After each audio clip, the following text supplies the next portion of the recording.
Straight talk from Israel. You're listening to Israel News Talk Radio.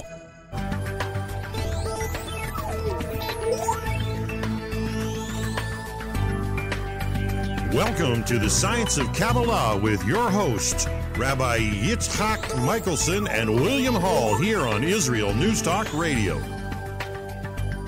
Here we are once again on the Science of Kabbalah and IsraelNewsTalkRadio.com. This is Rabbi Yitzchak. This is William Hall from Tanakh Talk. Welcome back, my brother. Yeah, William Hall from Science of Kabbalah. That's exactly correct. That's what I said. I'm just kidding. Yeah. So how you been? I've been good, except for the news. Outside of that, I've been good. I've been doing really good. Healthy-wise, I'm good. Kids are doing great. They're maturing. They're learning how to be kinder to one another. Me and the wife are getting along as good as ever. And then there's this whole election thing going on. Like somebody threw a wrench in the machine. What happened here? So it's interesting. Often I talk about this. If you hear in my voice this hoarseness and raspiness, I'm sorry for that, but I'm dealing with a medical issue right now. I was just going to ask you to bring that up. It would be nice to have people's prayers for you. So I'm dealing with some medical issues. We don't exactly have any answers, but I saw a specialist today, and I have some more tests to go through. So people that want to pray, you can pray. My Hebrew name is Yitzchak Moshe Ben Hinda.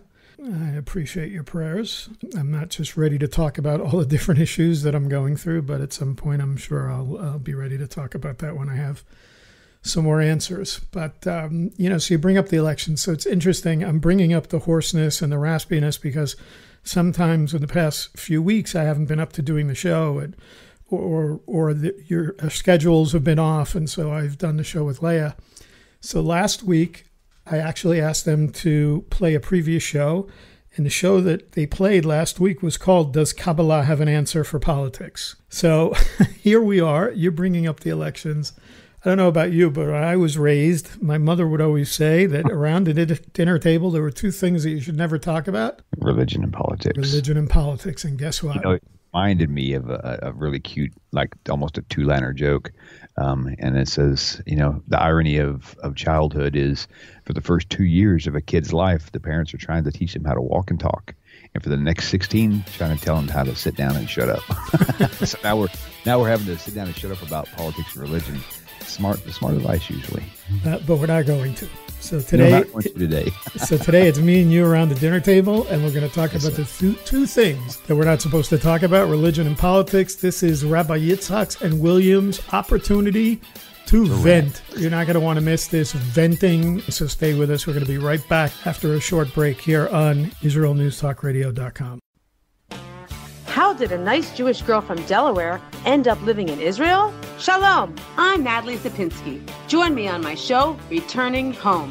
Meet different people who have moved to Israel. Hear their personal stories, their highs, their lows, and everything in between. Each week, we talk to experts on immigration and the process of moving to Israel. Listen to Returning Home every Thursday, only on Israel News Talk Radio.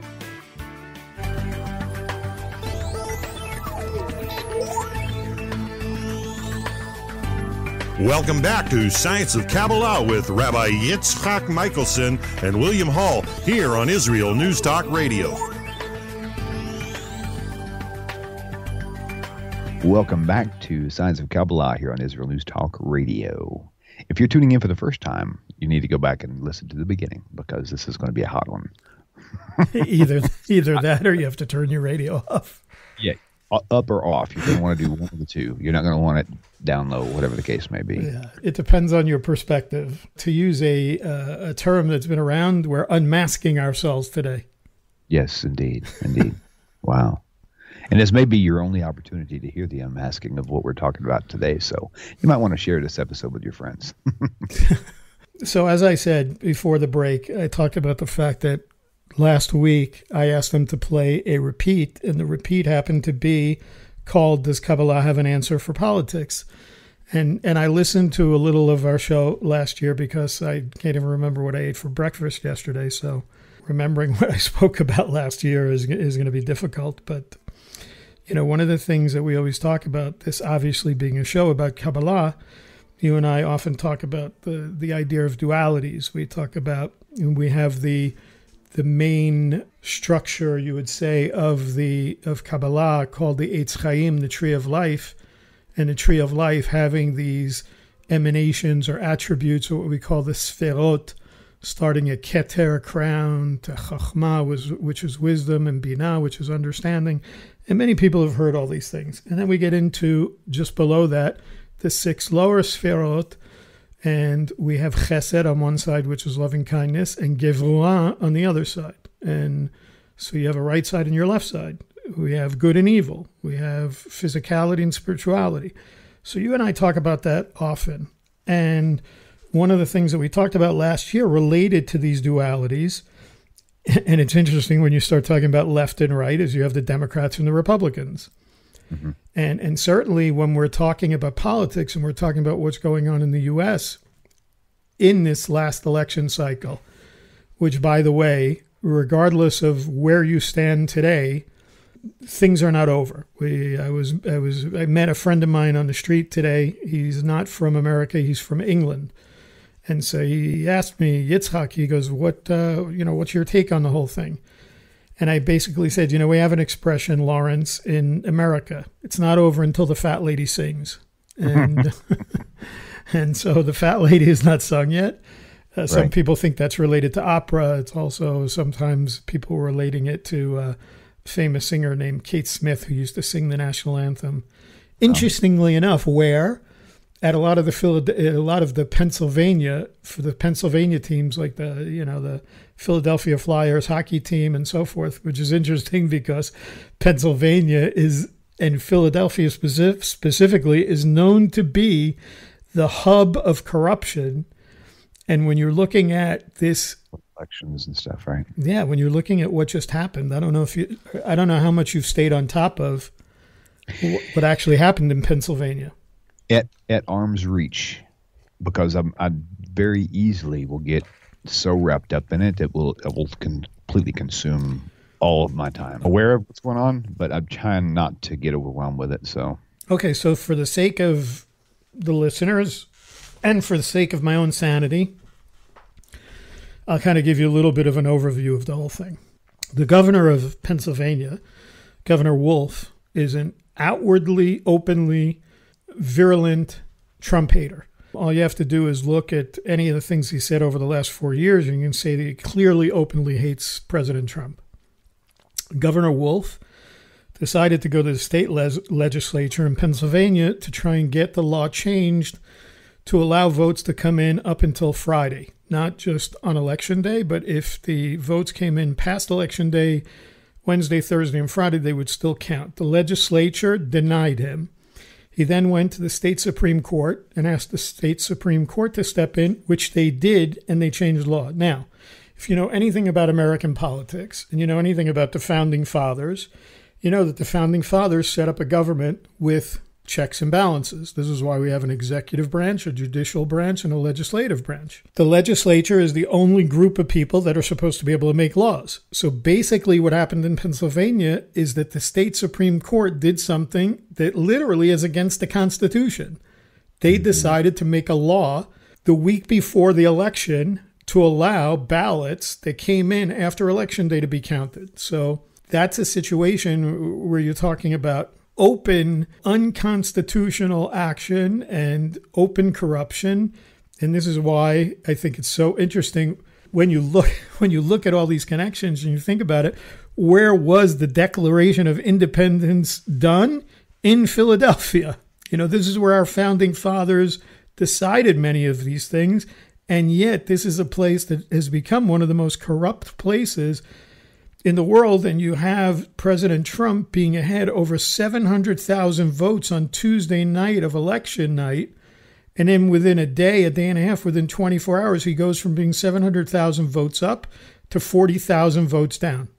Which is impossible. It's statistically and mathematically impossible. Mm-hmm. And this is why people are getting crazy. So now we go back to what we were talking about from a Kabbalistic perspective and talking about this idea of the Democrats and Republicans, the left and the right, Chesed and Gevurah, loving kindness and Gevurah being strength or judgment, the side of din, the side of judgment. And then you talk about Biden and Trump. I think it's interesting that we're coming out of, in the last few weeks, starting out with Parshat Noach, and I talked about this in a previous show, making a connection and a contrast between what's called the Dor HaMabul, the generation of the flood, and the Dor HaFlaga, the generation of division. It's interesting that it's called the generation of division, and yet at the beginning, in talking about the group of people that came together to build the Tower of Babel, the Tower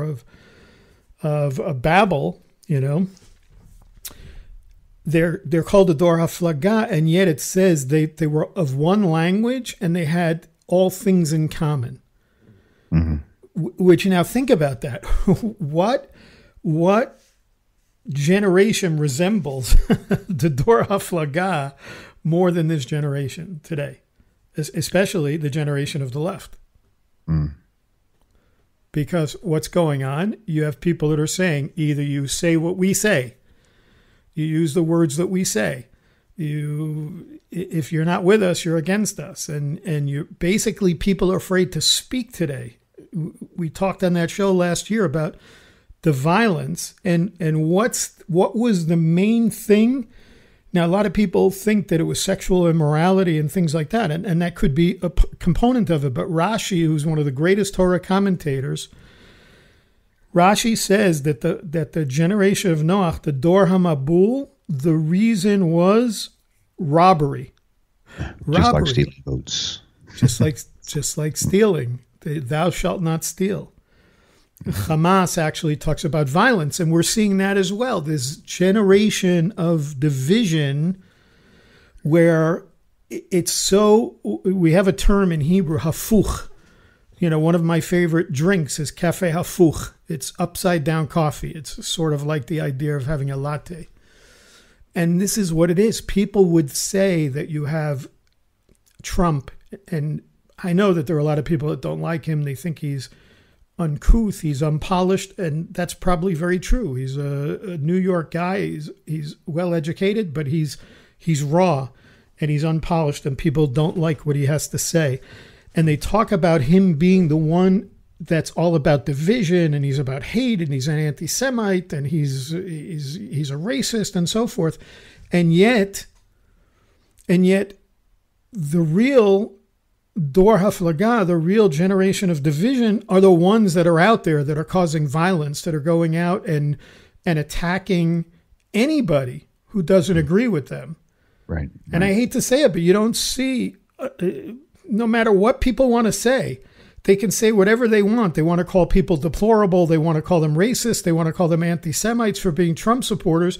You don't see the Trump supporters out there causing violence. You don't see them out there destroying buildings and setting fires and attacking people and not allowing people to sit and have a meal at a restaurant. Right.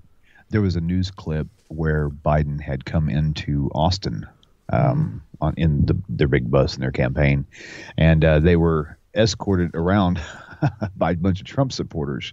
Well, they claimed that some of the Trump supporters was driving into their lane, trying to drive them off the road.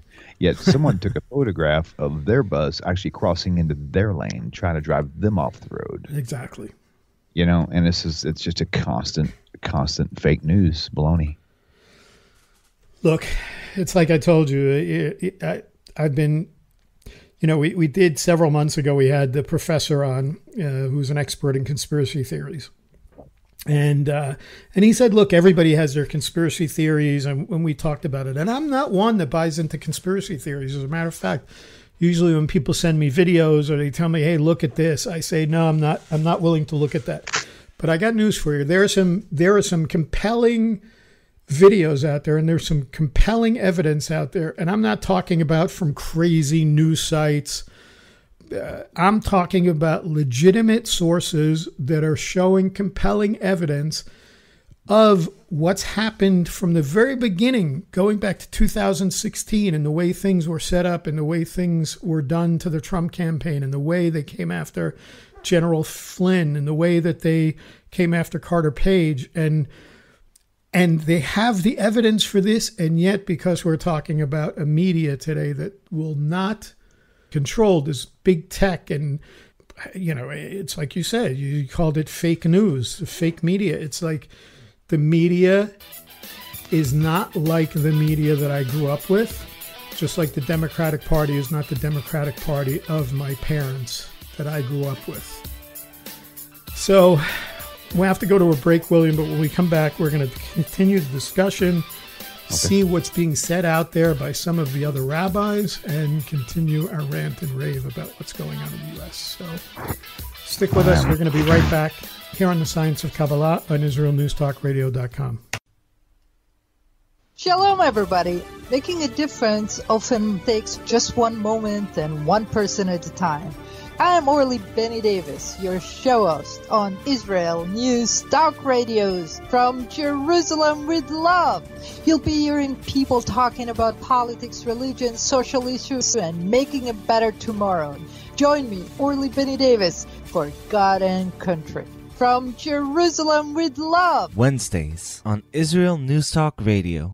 Psalm 23, the Lord is my shepherd, I shall not want. Did you know this psalm and many others were composed by a Jewish shepherd and musician who later became a king? Would you like to know some of the inner meanings of psalms to help you connect with God and strengthen your soul? An exciting and easy-to-read book is now available which will help you do just that. Software for the Soul, Psalms for Everyone, available on Kindle, Audible, and Amazon.com. Software for the Soul.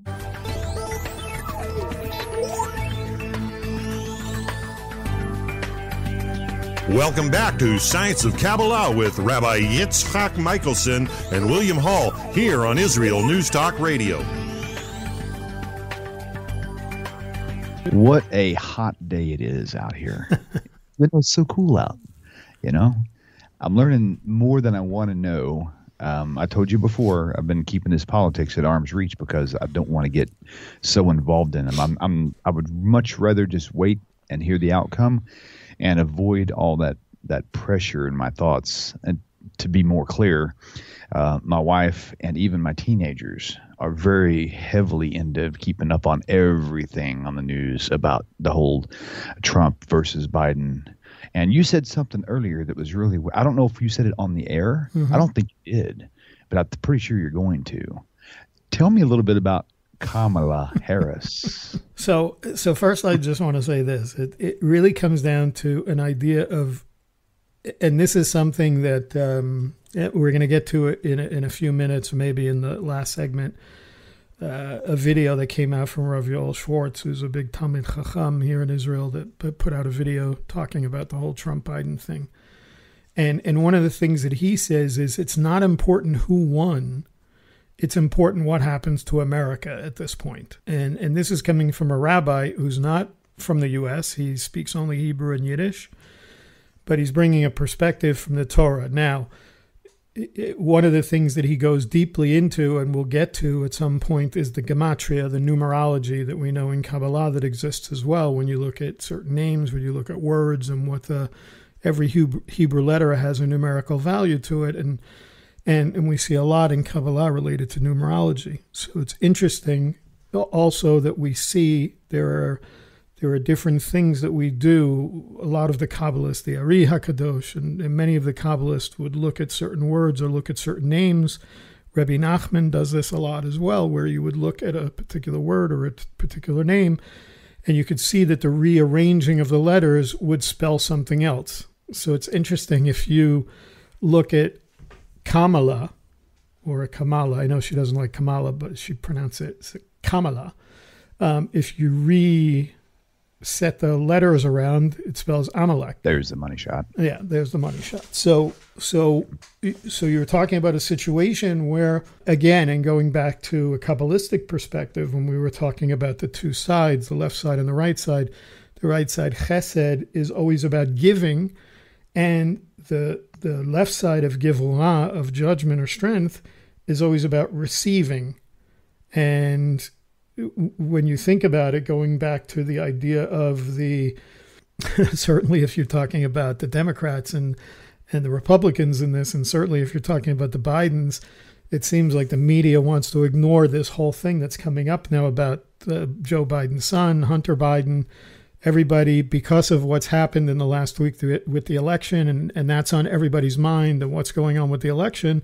Suddenly this laptop and everything that's shown up related to Hunter Biden and Joe Biden's involvement in China and Joe Biden's involvement in Ukraine and the Biden family in general, his brother, Joe Biden's brother, being involved in this whole thing, going on a shopping spree with a bank account in China.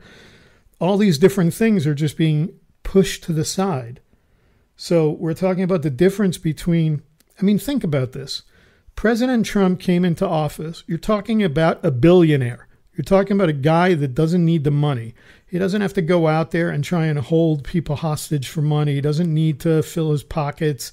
As a matter of fact, the first thing he did when he took office was decided to he doesn't even take a salary. The salary he gets as president goes to charity. And yet, on the other side of things, so you're seeing the difference between somebody who's giving, whose motto is Make America Great Again, and not looking to take anything. And then you have the other side where there's all of this information coming out now, where all he's done for the last 47 years is, from the side of Gevurah, from the left side, the side of the Democrats, is done nothing but receiving. So we have the question of Amalek. That brings in the idea of what's the best thing for Israel, which we're going to get to in a minute. But I wanted to read you something because we've been talking about this idea of the Dor HaMabul and the Dor HaFlagah, the generation of the flood and the generation of the vision, the generation that built the Tower of Babel, where it talks about in Bereshit, in the book of Genesis, chapter 11, where it talks about this. It says, now the entire earth was of one language and uniform words. And it came to pass, uniform words, I love that. It's like one language and uniform words. It's like there's nothing superfluous in the Torah. And yet you wonder why Hashem has to say they were of one language and uniform words. And that's what I'm talking about. If you don't say BLM, if you don't say Black Lives Matter, if you don't say what everybody else wants you to say, then you're on the outs. Yeah. And it came to pass that when they traveled from the east, that they found a valley in the land of Shinar and settled there. Now, if you want to hear about that, you need to go back to an old show where I talk about leaving from the east is related to leaving Gan Eden, leaving the garden. And they came to a valley that's split. And they said to one another, come, let us make bricks and fire them thoroughly. So the bricks were to them for stones and the clay was to them for mortar. And they said, come, let us build ourselves a city and a tower with its top in the heavens. So I'm going to read to you a commentary from the Rav. The Rav was Rav Soloveitchik, who was the father of modern Orthodox Judaism, very famous rabbi. And he says this about this. He says, come, let us make bricks. The construction of the tower represented industrialization. The society enslaved the individual, not to other individuals, but to the state. That's interesting, isn't it? To the collective, to the group. He's talking about the Dor HaFlagah there. He says, unlike the Dor HaMabul, the generation of the flood, who were not disciplined, since orgiastic man is never disciplined. The Dor HaFlagah, the generation that built the Tower of Babel, were disciplined and well organized. They had a strict political code. They were not weakened by abundance. Their character was not softened by overindulgence, by luxurious living. They were aggressive in undertaking, bold in design, and arrogant in execution. And listen to this. The ideology of Marxism, as interpreted by Lenin and Mao Zedong, could not have found a better portrayal than in these verses. This is Rav Soloveitchik writing this commentary back in the 60s or 70s. So we're talking about this being written maybe somewhere around 50 years ago, 60 years ago as a commentary. Basically talking about the idea that individuals and when you start talking about the left, when you start talking about this idea of socialism and Marxism, and all you have to do today is go to any university, talk to any university student. These people are being indoctrinated. They're being indoctrinated by Marxist and socialist professors. Even Obama himself. Biden was the vice president for 8 years to Obama, who is a known Marxist. If you read any of his early works that Obama wrote, and if you see who his heroes were, his professors in university, they were all Marxists. This is the generation of the division. This is the generation of the Tower of Babel that wants to take God out of everything. And I don't care how Joe Biden wants to scream and yell what a great Catholic he is. Everything he stands for flies in the face. You know, we're certainly by no means do we support Christianity, you and I, or even on this station. We're Jews and righteous, non-Jews. So we don't support the idea of Christianity, although we have Christian friends. But you can't, on the one hand, say, Joe Biden, that you're this strong Catholic and yet support some of the things that he supports. He clearly stands on the wrong side of religion. Remember, we were going to talk about religion and politics today, which we're not supposed to talk about. So, right. So, go ahead. I said, but we must. But we must, yeah. So one of the things that we were talking about was the idea of all of these connections and how it comes back to Israel. And I started talking about an article that came out about from Rav Yoel Schwartz, and talking about what a Talmid Chacham that Rav Schwartz is. And this is an article that came out in Israel Breaking News. And it's under the verse. It starts off with a verse from Yeshaya, from Isaiah, where it says, "For this to me is like the waters of Noach, as I swore that the waters of Noach nevermore would flood the earth. So I swear that I will not be angry with you or rebuke you." Isaiah 54:9. So in this article and the video that Rabbi Schwartz did, and I would tell people to go to the video, but if you don't understand the Hebrew, then you're not gonna. It's pointless, because Rav Schwartz only speaks Hebrew and Yiddish, and there is no subtitles. The video is only in Hebrew. He really talks about the idea, like I said, of the crossroads that the U.S. is standing at right now. I don't know how much I want to go into this right now, because we only have a few seconds left in the segment, and so I don't want to start and then break it up. So I think what we're going to do is we're going to wait. We're going to go to a break here. When we come back from the break in the final segment, we're going to talk about the article that came out, or the article and the video that Rav Schwartz put out, and we're going to talk about the final part of it, which is who really is a supporter of Israel and who is best for America and for Israel. So stick with us. We're going to be right back after a short break here on the Science of Kabbalah and IsraelNewsTalkRadio.com. You're listening to Israel News Talk Radio. This is Shai Bentako, and each week I'll be webcasting to you from Judea, origin of the word Jew, a people besieged and beleaguered in every generation. Nazi Germany's but a memory, but in its place the world invented the phantom Palestinians as this generation's internationally authorized Jew killers. Tune in for a different slant on life in Israel, Phantom Nation, every Monday. Hi, I'm Rabbi David Aaron. The soul basics are the most profound, the most essential, and yet often the most neglected in our education. Join me for Soul Talk on Israel's News Talk Radio and discover the secrets to love, spiritual growth, and personal power.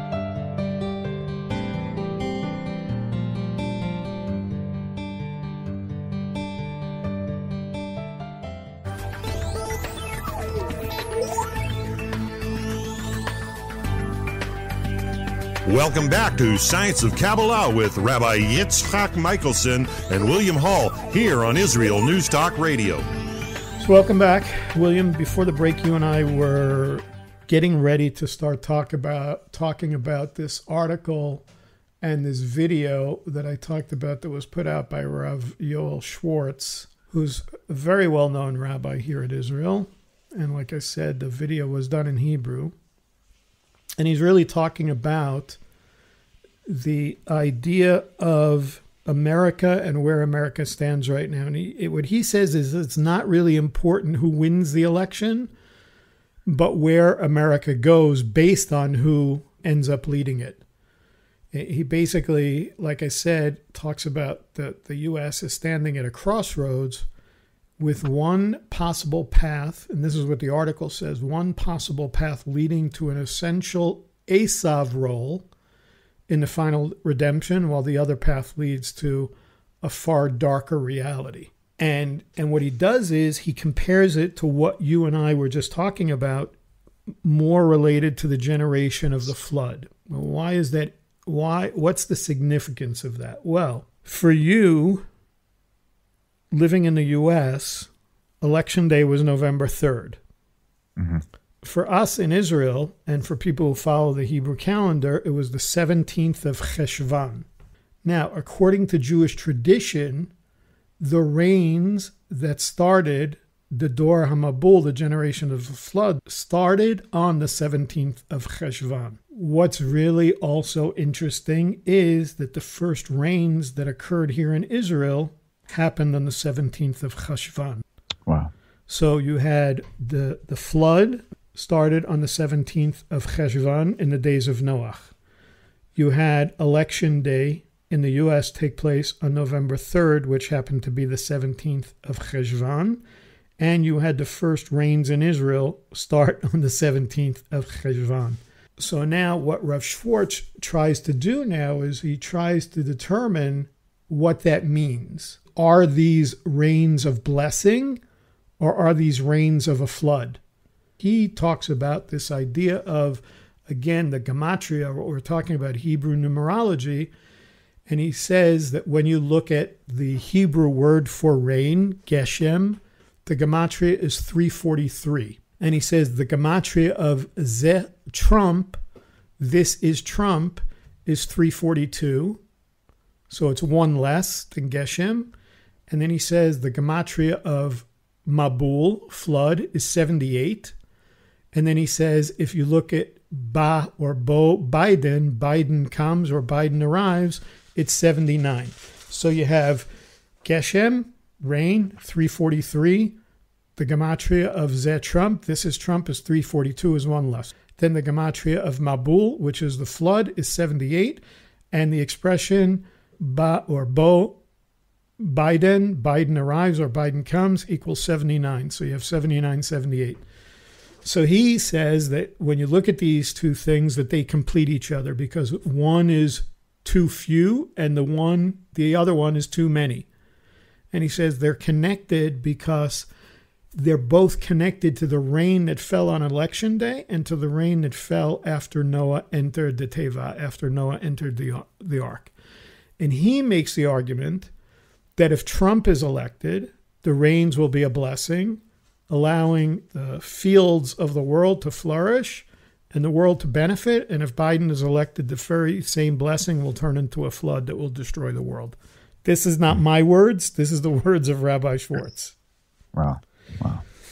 And he goes on to say something, which I didn't connect until I read this article and listened to his video, where he says that basically the Democrats, when you're looking at the side of the left, again, the left side being related to Gevurah, this idea of judgment, he says that they're spreading the very same sins that forced Noach into the ark. And he said, because when you see the way they live and you see what their symbols are, like the rainbow, and is the sign that was put in Shemayim, in the heavens by Hashem, to show us that the world would never be destroyed by a flood again. And rainbows are pretty and people like them, but we're not even in Jewish tradition supposed to take pictures of rainbows because of the sign that it is.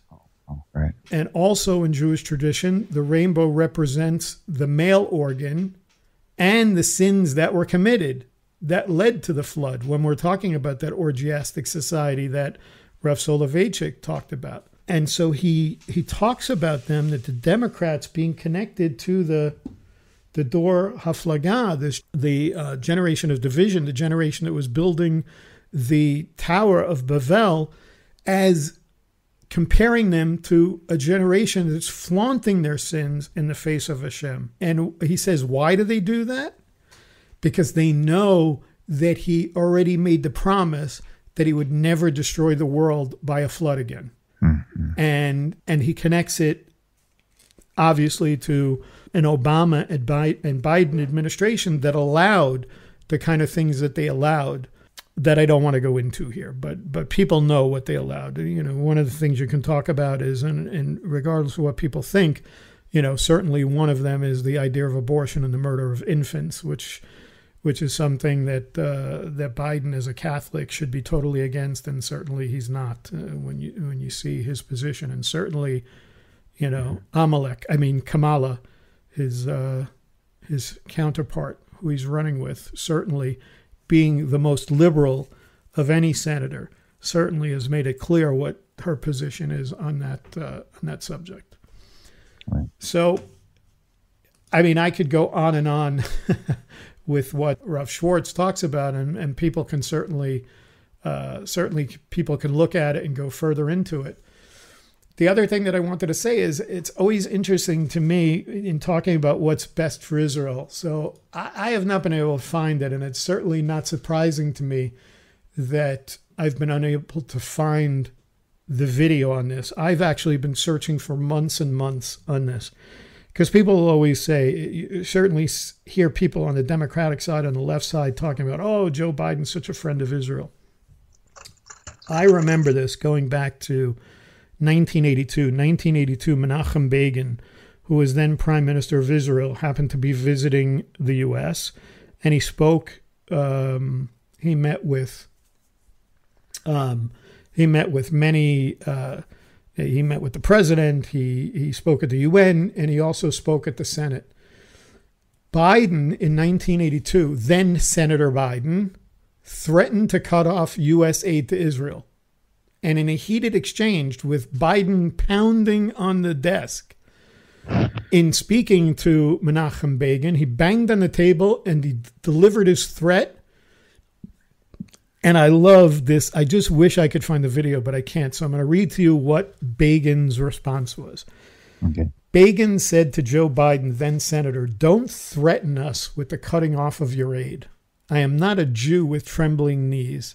I'm a proud Jew with 3,700 years of civilized history. Nobody came to our aid when we were dying in the gas chambers and ovens. Nobody came to our aid when we were striving to create our country. We paid for it. We fought for it. We died for it. We will stand by our principles. We will defend them. And when necessary, we will die for them again, with or without your aid."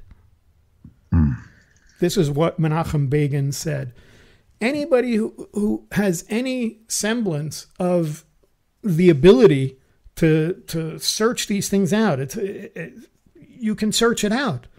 How can you compare the two when Biden, who was then vice president to Obama, that signed on to the Iran nuclear deal, which was one of the worst possible things? I mean, sending $150 billion. Wow. You know, $1.5 billion in cash to allow the Islamic regime in Tehran to extend their violence with the possibility of having nuclear capability. Why do you think today there are people like the people of Bahrain and several of the places in the UAE that are now signing deals with Israel, peace deals that Trump brokered? Why are they doing that? Because the Arab countries are now recognizing the dangers even to themselves that Iran poses. And this is why they're coming. So we only have a few minutes left. I'm going to close with this, William, because you asked me to bring this up. Thank you. Yeah. Okay. No matter who is, again, it's not who wins, it's what happens to America. But I'm going to tell you this. This is my thought. I was just thinking about this, and I said this to my wife the other day. If chas v'shalom, if God forbid, Hashem allows this election to stand the way it is right now, and that Biden takes over, I will tell you that if Trump is voted out of office for some reason, then everything's going to break loose. Everything that has been pushed down under the carpet and swept under the carpet by big tech and by the left-wing liberal media is going to come to light. And I believe that Trump will use whatever resources he has at his disposal. And certainly he has a lot of money. Like I said, he doesn't need the money of the left-wing liberals. He will do whatever he can to uncover and unmask Joe Biden, Hunter Biden, and you're going to see people go to jail. I think that even though Biden may get in and he may try and stop the DOJ from the investigations, I think that you're going to finally see the investigations come to light, and you're going to see a lot of people go down because of what's been done over the last 4 years. That's just my take on this. Right. So I want to thank everybody for listening to our rant and rave today. You'll either hear us back here next week on IsraelNewsTalkRadio.com or be doing our independent podcast. Right. Either way. Yeah. Yeah, it's stuff that needs to be talked about. Either way, it was fun to get it off my chest. So I want to thank everybody for tuning in every week here on the Science of Kabbalah. Stay with us each week here on IsraelNewsTalkRadio.com. Israel News Talk Radio's chat room. Just click the orange button at the top of the IsraelNewsTalkRadio.home page, log in as yourself or an anonymous guest, and join in on the fun. You'll meet other listeners from all over the world who listen to Israel News Talk Radio, and you can make new friends. Israel News Talk Radio's chat room. It's the closest you can get to being in the studio with us. We love listening to Israel News Talk Radio. Where can you get the inside news on Israel? At Israel News Talk Radio, we're dedicated to sharing Israel's inside story with the world by providing our listeners with news on Israeli politics, current affairs, and Israeli Jewish culture. The Israel News Talk Radio homepage also provides you, the listener, with useful information at your fingertips, with scrolling news headlines, weather, currency exchange, Shabbat candlelighting times, and so much more. Our radio programming is always accessible and on demand. We operate absolutely free of charge for everyone, everywhere. If you love what we do, partner with us now by becoming an Israel News Talk Radio supporter. With your support, you'll be inscribed on our Israel News Talk Radio Wall of Fame. There's nothing like us in the world. Be part of something great. Israel News Talk Radio. Straight talk from Israel. If you love Israel News Talk Radio, then you'll love our Facebook page. We keep you up to date on what's happening in Israel, plus little surprise treasures that we don't share on the radio. Go now to follow us on Facebook. Just look for the Israel News Talk Radio Facebook page, and don't forget to subscribe and follow us by clicking on the like button. We post great stuff there that you'll want to share. Israel News Talk Radio on Facebook and Israel News Radio on Twitter. News, opinion, and more. You're listening to Israel News Talk Radio.